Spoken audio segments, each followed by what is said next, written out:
"12:07 p.m. The Cardinals will send the Mariners around $17 Rosenthal tweets. 10:12 am. In a surprising development, the Cardinals have dealt righty Mike Leake to the Mariners. Young infielder Radu Ascanio will go to St. Louis in the swap, with $750,000 of international bonus pool spending capacity and unannounced cash considerations also heading to Seattle. It's not yet known how much cash the Muzz will take on in the deal or what players may be headed in return. Leake had already cleared revocable waivers, per Derek Gould of the St. Louis Post-Dispatch via Twitter. That was to be expected. Leake is earning $15 this year, with about $2.50 left to go. He remains under contract through 2020, with a $53 total guarantee, including a $5 buyout of a 2021 mutual option. Leake's contract includes full no-trade protection, so his approval was required for the deal to go through. He has indeed waived the clause, per Nightingale Twitter link. Notably, Leake has spoken of his desire to be closer to family in Arizona and will now at least get to spend spring training there. The motivation and others may have aided his decision. Related updated Mariners Cardinals depth chart. Since signing on with the Cards before the 2016 season, Leake has shown the durability that earned him the contract, throwing 23 innings over 56 starts. But he has also managed only a 4.46 cumulative ERA while compiling 6.2 K9 against 1.8 BB9.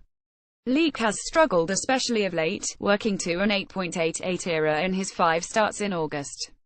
Assuming he can get back on track, Leake will help steady a Seattle rotation that has faced a steady barrage of injuries. Felix Hernandez, James Paxton, Hisashi Iwakuma, and Drew Smyly are all on the DL, with only the first two expected to return this season. The club has fallen 3 games off of the AL wildcard pace, but evidently still feels compelled to push for the postseason this year. Of course, Leake will also represent a piece of the future picture.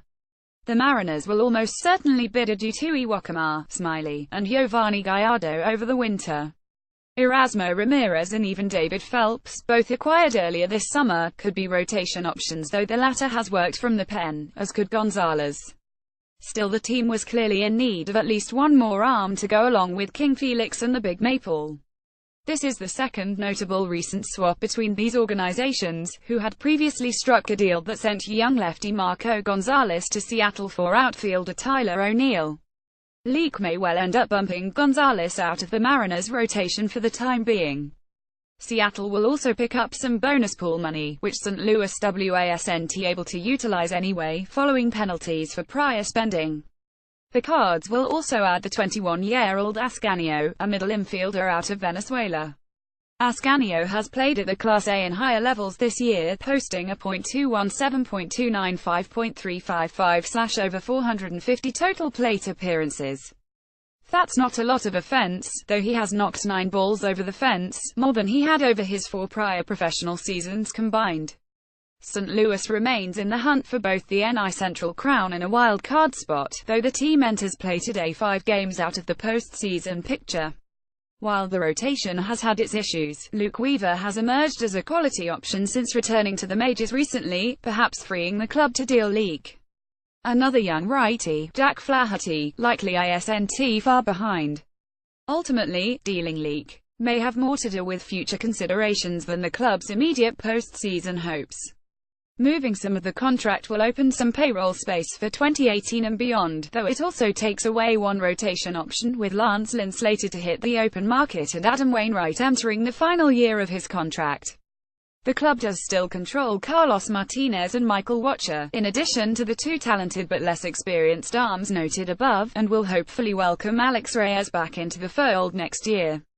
Parting with Leake, though, could conceivably keep the door open for the return of Lynn and lead the team to acquire another rotation piece over the offseason.